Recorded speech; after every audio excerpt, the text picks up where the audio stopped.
Tēnā koe, Mr. Speaker, he honore māku ke tūhei kai kōrero mō te Pāti Māori tēnei rā. As we approach the year end, we think of those families who will feel the loss of loved ones are no longer with them. On this day today, we acknowledge those who are mourning the passing of two tribal elders, John Haunui, Waikato Tainui Kaumātua for the King, and rongo mai Aniwenua Milroy of Ngāti Whakaue and Te Aroa of Te Aroa. We recognise too the clouds of grief that have hung over Aotearoa this year, particularly with the 29 men who lost their lives in the Pike River mine. Our thoughts are with them all. The adjournment debate is customarily a time for reflection on the good, the bad and the indifferent that has shaped our year. It has been a big year for the Māori Party and indeed for tangata whenua. Just over 8 months ago, I had the privilege of speaking at the opening session of the Permanent Forum on Indigenous Issues in New York. I will never forget the awesome sight of more than 2,000 people rising to their feet, dancing in their own custom to give a rousing ovation, endorsing New Zealand's decision to support the United Nations Declaration on the Rights of Indigenous Peoples. That moment in time was a fitting reward for all those who have worked so hard in promoting our Indigenous rights and negotiating this agreement at an international level. Back home, I'm excited by the enthusiasm generated through my announcement in July that I was establishing a special ministerial panel to review Te Reo Māori, and in particular, government spending on the revitalisation of our language. Tangata whenua refused to relinquish their rights to uphold their mother tongue. It is a marker of identity, of pride, of cultural strength. The Waitangi Tribunal's report in October challenged government to recognise the importance of Māori communities in revitalising the language, emphasising that Māori ownership of the Māori language strategy is crucial to its success. This will be an ongoing challenge which our nation must address, and I am very confident that the panel led by Professor Tāmati Reedy will guide us well. Another key marker for the Māori Party this year has been the undeniable momentum gained with whānau ora. Around 160 providers are currently involved in the first wave of whānau ora within 25 provider collectives. The basis of the approach is built around strong, collaborative relationships between providers and whānau, a focus on outcomes, not activities, and integrated contracting arrangements. But the key to its success is about whānau transformation.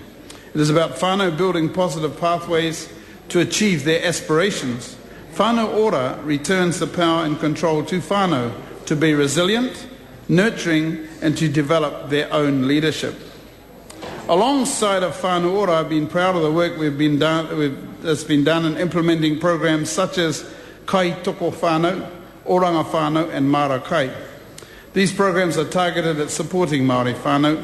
Through the Christmas period, I'm sure there will be many whānau who will be enjoying healthy food from the gardens that they have worked to create for the benefit of a wider community. We have been working steadily to achieve improved outcomes in the justice sectors through the Drivers of Crime initiative. Next year, we are looking forward to sharing the success of Whare Oranga Ake, the kaupapa Māori reintegration units, where the focus will be on prisoners gaining employment, accommodation, and improving family and wider social relationships. We look forward to their rehabilitation in the community and their non-return to prison. And of course, we anticipate great things ahead with the work we've been engaged with in the Rugby World Cup, the enterprise and initiative that has emerged from the Māori Economic Task Force that we've led this year, particularly after our visit taking Māori businesses to China, and of course the nation-building exercise being undertaken with the constitutional review. I want to acknowledge the initiative of the Working Group on the Constitutional Transformation led by Professor Margaret Mutu and Moana Jackson, who are seeking to develop a model constitution based on Māori kawa and tikanga. He whakapūtanga o te rangatiratanga o New Tireni me te titi o Waitangi. The active engagement and leadership of iwi, the momentum generated by our Māori academics, our iwi leaders, our Māori scientists, artists, educators, our Māori authorities, our marae, has been of profound importance and the influence in this government, and I want to acknowledge them for all their efforts and thank them for the substantial differences that those groups make, ultimately for the fortunes and well-being of whānau hapu and iwi. There is, of course, still much to do, and we're not pleased with the Super City process and the way in which Māori representation was diminished. While we are developing a positive relationship with His Worship Len Brown, the broader issue of Māori participation in decision-making processes across local government remains still high on our agenda. There are still many challenges ahead, and we look forward to 2011 with renewed vigour in the debate around water, the passage of Takutai Moana Bill, and the ongoing issues that confront too many of our whānau, the impact of poverty, family violence, educational underachievement, and so much more. The workload is formidable, but the Māori Party is served well by a star team of SPSs and EAs, press secretaries, political advisors, out-of-office parliamentary staff, and department secondees, who are some of the most dedicated, hard-working, and consistently positive people I have met. Ka nui te aroha ki a koutou. Ka reku e mōhio ana. Around this complex, there is a workforce second to none. We are all indebted to the service and support provided to us by the Speaker's Office, Cabinet Office, the Office of the Clerk, Hansard, the Bills Office, the Table Office, the ever-efficient Library Service, the expertise and professionalism of ministerial and parliamentary services, our trusted kai whakahaere o ngā rātonga reo Māori, the Hansard staff, the Travel Office who help us serve our constituencies so well, the cleaners and the finance personnel doing both their best to ensure we keep everything in order. I often think that this place and all its inhabitants would be right material for one of those Survivor reality shows. All of us, left, right or the middle, have experienced the slings and arrows of outrageous fortune, some of it motivated by political opponents, some of it provoked by an energetic press gallery, some of it our own doing. But we are also joined by a common humanity. We share the sadness of missing significant family events. We feel the same frustrations. We lose sleep. We have health issues in our whānau. We celebrate our new babies. We grieve for those who were lost. And I want to mihi to so many people who keep our spirits lifted, who support and sustain us through good times and hard.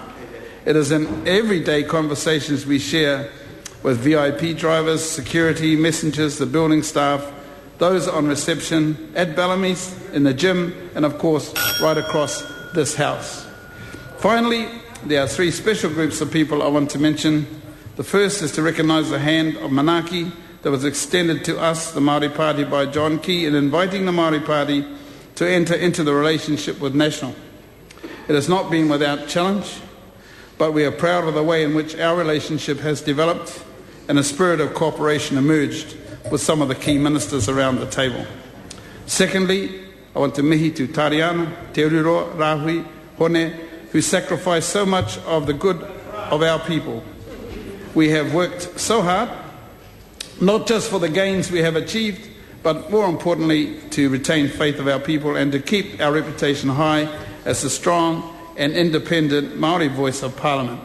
Sure, we have our disagreements, but we are all for the kaupapa, and we are all for Māori, and that is unbreakable.